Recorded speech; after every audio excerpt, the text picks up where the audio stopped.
Hey there, YouTube. So this is take 3 for the intro. What I'm trying to do here is I just want to give you a bit more of a close-up on a better background so we can actually see what's going on here. And what do I have for you today? Well, this is going to be an emergency repot. And by emergency repot, what I mean is I sense that this tree is failing. I think it's struggling a lot, and I assume it's due to the mix it's in. I do have a video explaining all that, but today I'm going to be repotting this yew tree. And this is a cross between the Asian and European yew trees. It's called the Taxus X Media. And this one here is a female. So they're somewhat rare, and I think it's due to the tree being overall poisonous to everything pretty much but birds. So pets, humans, kids, all that sort of stuff, and that's probably why you don't see a lot of these for landscaping. But for bonsai, I think it's kind of better to have a female. And I've done my best to propagate it. I've got some cuttings, and none of them have struck as of yet.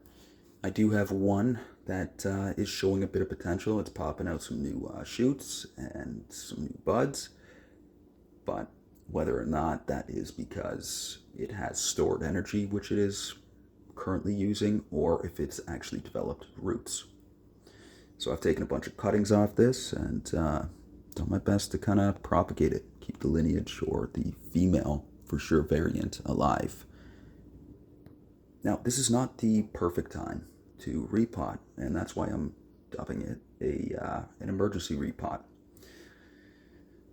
So generally, you want to wait until the tree shows signs, then it's ready.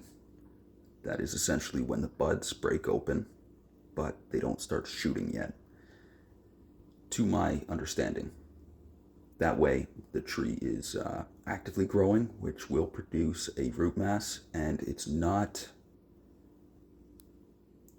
overly crowded for its water needs. It's waking up from dormancy, so springtime.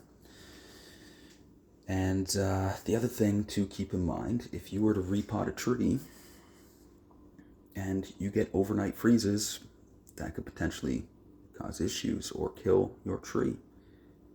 Now, I'm not too worried about that because due to some other circumstances, I have actually brought this tree indoors, which is another problem. Maybe that's why she's looking unhealthy.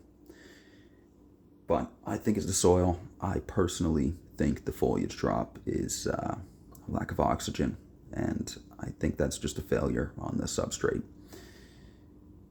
I will not be doing the repot here. I just wanted to give you a quick close-up so you can kind of see. I don't know how great your angle is going to be moving forward, but here we go.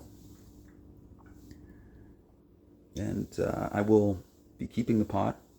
It's a ceramic or glazed pot, and it will retain a little bit of moisture.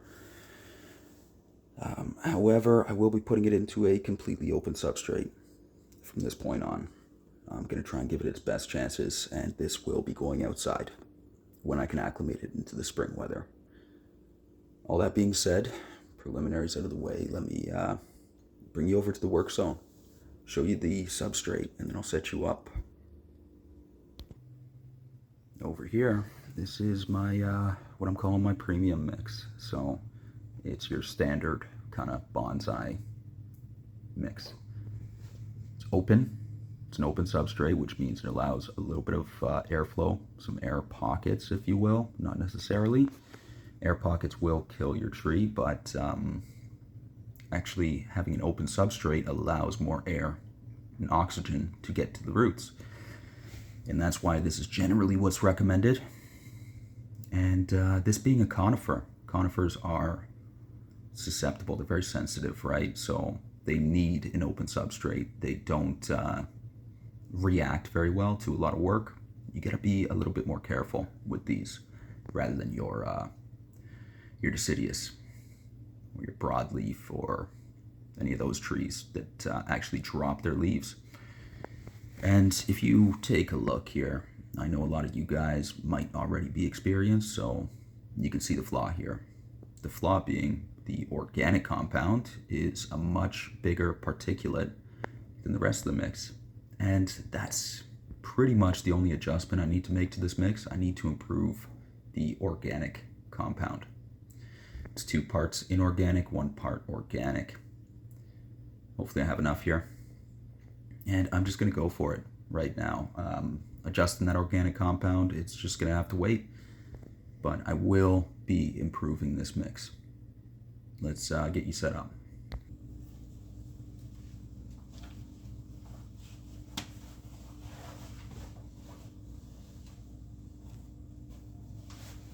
All right. Everything that's said and done to this point. It's just an overview. I'm gonna just try and bang this out pretty quick. I don't want this video running overly long, and yeah, I am just gonna get to work. If there's anything that needs mentioning, I will mention it. But I think I'm ready to go here. Almost. Just gonna get my bag here.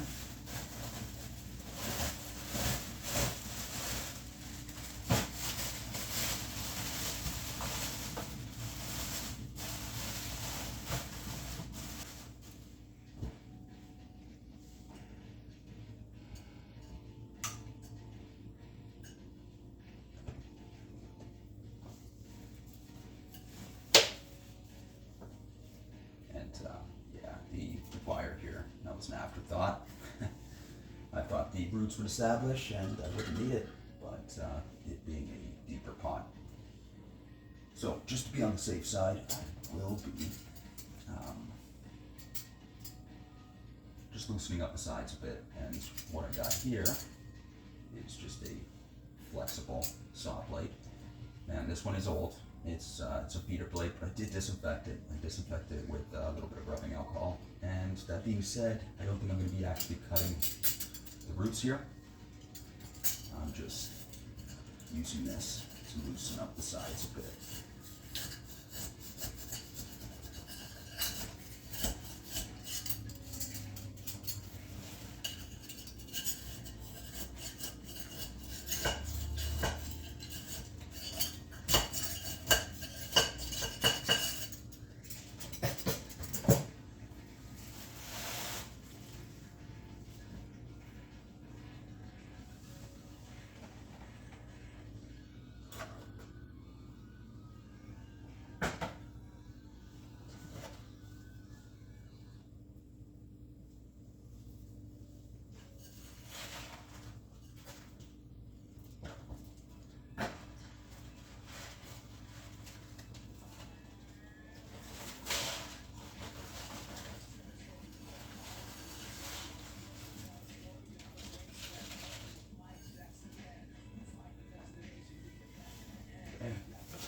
Now the soil actually acted as I wanted it to.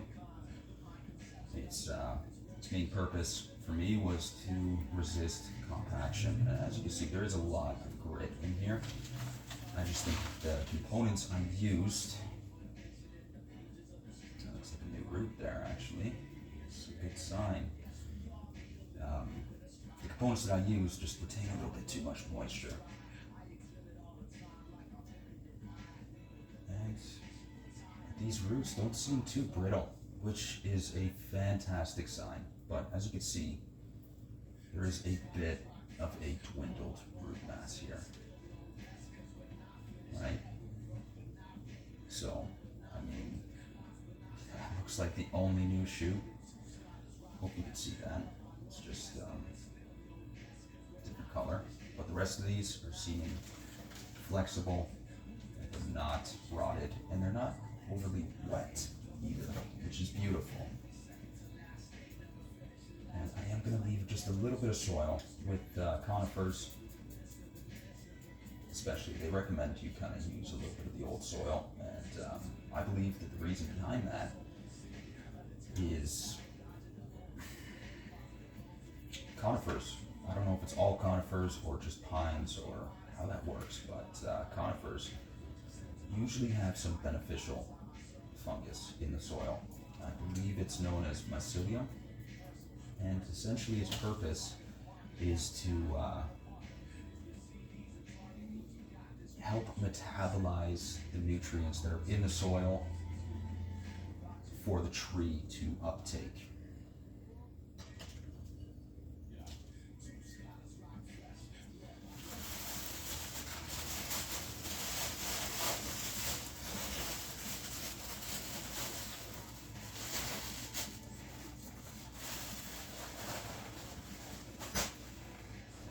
I'm just going to pause you. I'm going to clean out that pot, and I'll be right back. Okay, so I've actually just wiped down the pot with some kitchen towels. But yeah, there we go. Clean-ish pot. Underneath here we have a bit of a stump. It's okay. But a pretty radial root flare, which is actually how I prune this. And like I said, the only new growth is right here, which is actually kind of a bald spot. That works out pretty nicely. I'm doing nothing to the roots this time around. But yeah, just essentially putting it all together. Now, I see this all the time, even with professionals in my industry, but look, whenever you're using tape, put a courtesy fold on it, right? Helps out the next guy, helps you in the future.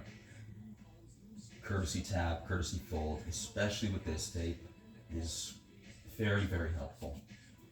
Stick it back down.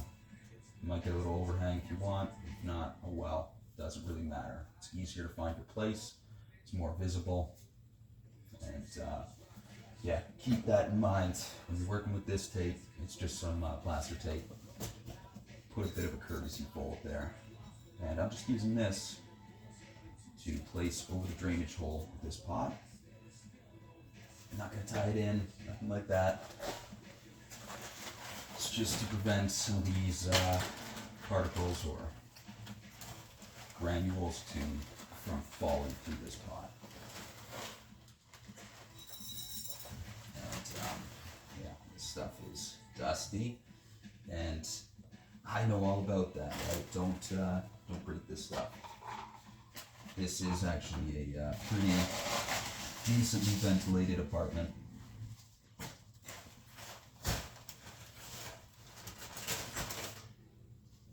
Just making sure that this is held down. So I get started here. If you're trying to avoid the dust, I mean, you can always just wet your substrate down a bit. And I really shouldn't be breathing this, but I don't really have the time to worry about it right now. Even though I should.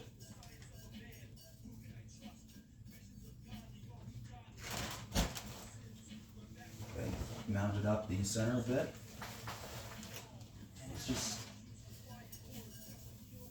not mixed best.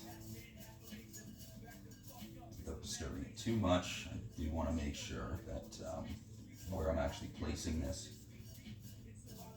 isn't going to have any air gaps underneath the root ball. I want everything to kind of settle through, settle in. But when I water this tree in,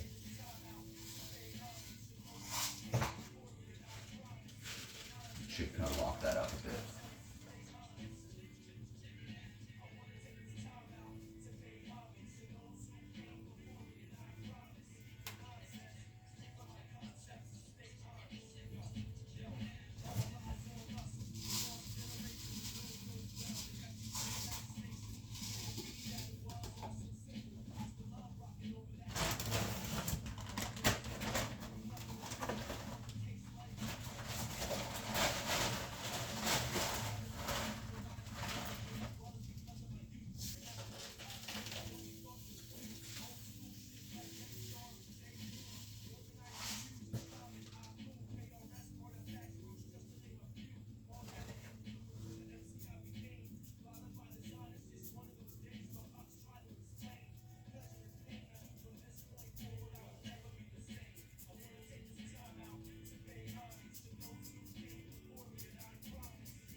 chopstick there, that is just for those air gaps that were mentioned earlier.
All right.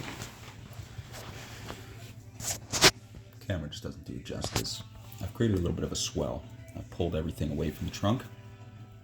And I don't know if it's going to do anything in a pot.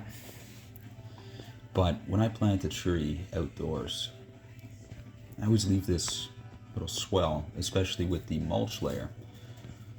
And what it does, it's dual purpose. First of all, it has a bit of a pitch towards the trunk, which essentially makes most of that water dip down against the trunk, and that's going to help with the surface roots, whereas the swell, that's a raised portion, it actually goes around the tree a little bit further away from the trunk, and that's generally where the roots are held. So if you consider it being a mulch layer, what's happening is it's going to be saturated for longer, right? Like I said, I don't know if this is going to work in a pot or not, but it's just sort of a habit, and I think it's kind of worth a mention. So it's basically going to hold the moisture away from the trunk a little bit for long term, and for the short term, it makes sure that there is a swell dropping down into that trunk. But yeah, let's water this in. Let's water this in.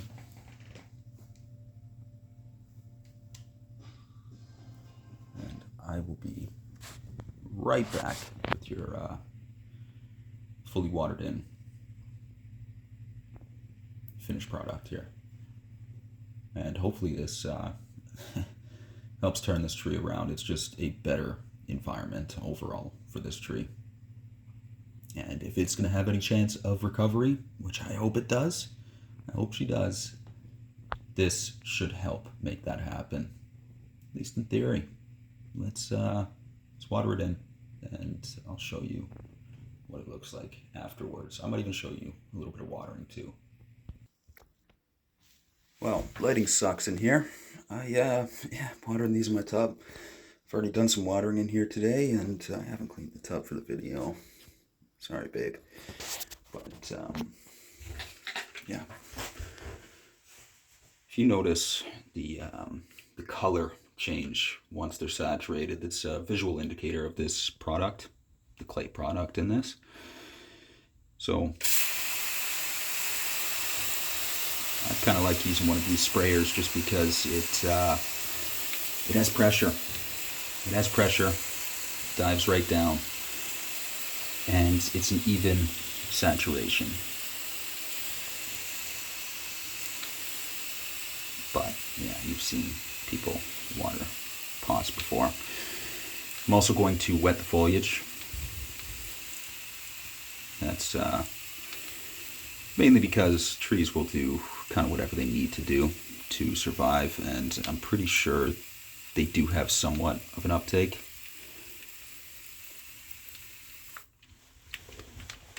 So,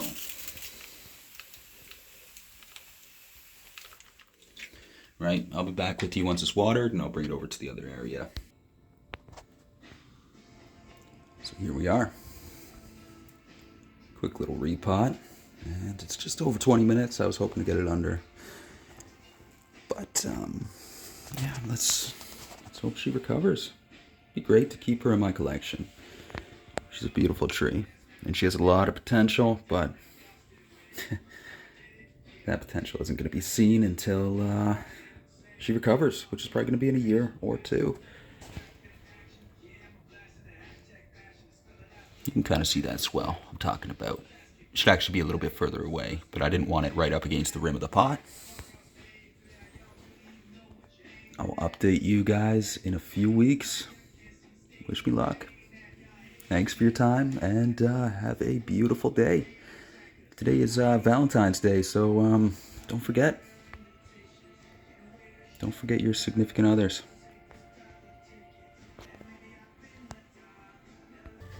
And just a quick note before I go. I did not tie this tree in.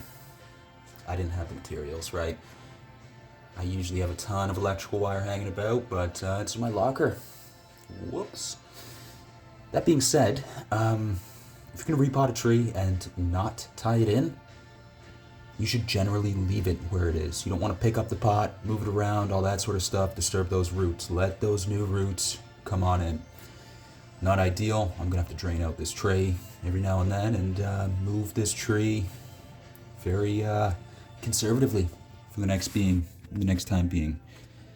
And springtime, when we get consistent spring weather, overnights, temperatures above 5 degrees Celsius, I'm going to start acclimating her to outside.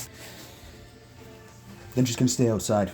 That's where she's going to live. She's just in here because of circumstances. And hey,